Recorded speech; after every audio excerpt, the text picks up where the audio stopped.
Here in the Catalyst, the Helen McArdle Atrium is a wonderful space where researchers, older people and businesses can all get together and swap ideas.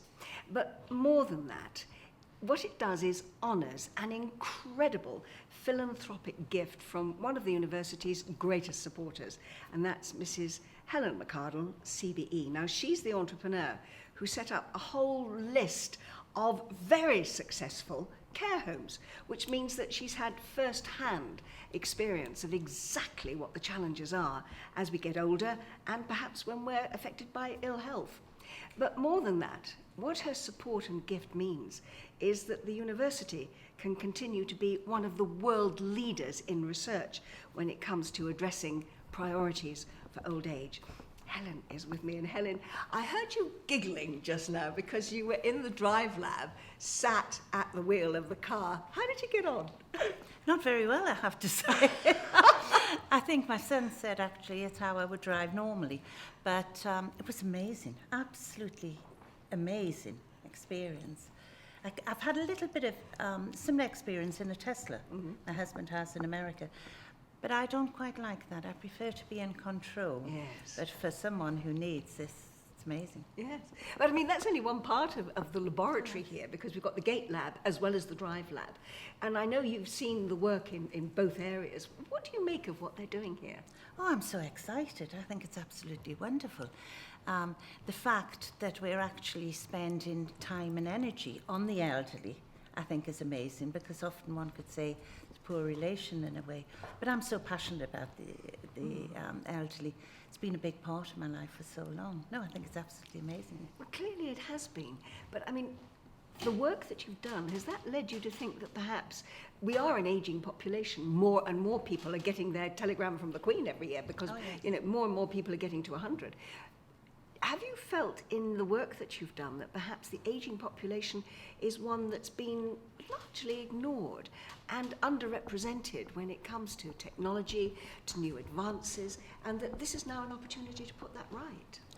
Well, I think that's right, yes. But when you remember 30 years ago, so when I started caring for the elderly, the people who were coming into my care homes were about 60 or so, especially in the mining communities around here where they'd had a very, very hard life. And some of them just wanted to be looked after. But technology has moved so quickly in the last 20 years or so.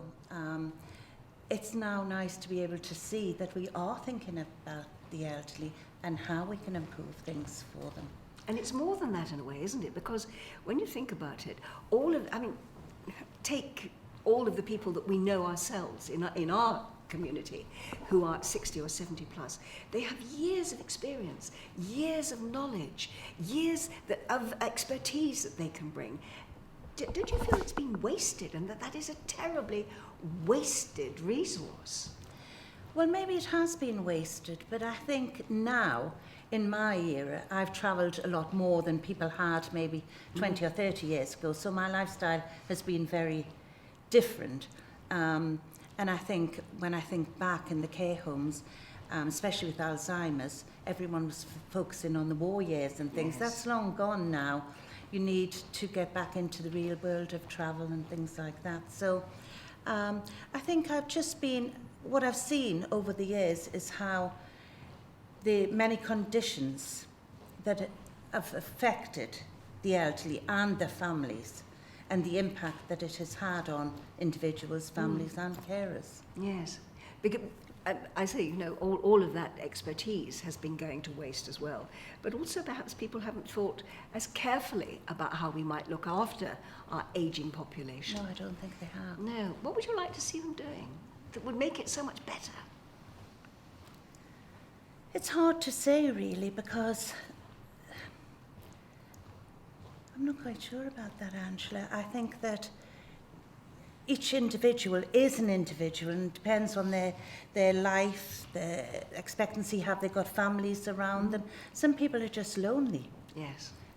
Others have a lot of family, and I've noticed when I've been in Spain and some of the European countries, if you're in hospital there, all the families come in and look after you. But now a lot of families here are working as well, and they don't have the time to be able to devote to families. So I think more centred around individual needs. We do have to think more seriously about what we do with our elderly population, not losing all those, as you have, entrepreneurial skills that perhaps they bring to old age. Oh, absolutely. When I travel to Florida quite a lot, and I'm amazed there, people in their 80s are still diving in the Red Sea, and they're all, most of the ones I meet are all actively involved in volunteering, doing things like that, and still very interesting. But I think that the work that you've done in care homes, as you say, that's highlighted the way in which people's needs perhaps have not always been met as we've got older.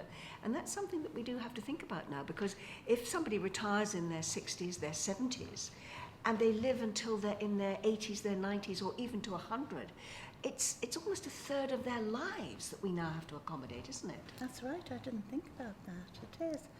But I suppose people are more independent now, and they would go into care facilities as we know them much later. I think, you know, when you can compare, because I did research in Florida prior to building some of the care homes here, and they have different issues there. People are going into care homes or nursing homes there, and they might be 70 driving in. Unfortunately for us here, we were finding that the vast majority of people coming into care were people who needed a lot of intensive caring and couldn't always enjoy the facilities that you were hoping that they would be able to. So it was more like an extension of a hospital. I mean, let's face it, you've been a very successful entrepreneur, very successful businesswoman. You could have put your money anywhere. Why did you put it into Newcastle University and this particular area of work?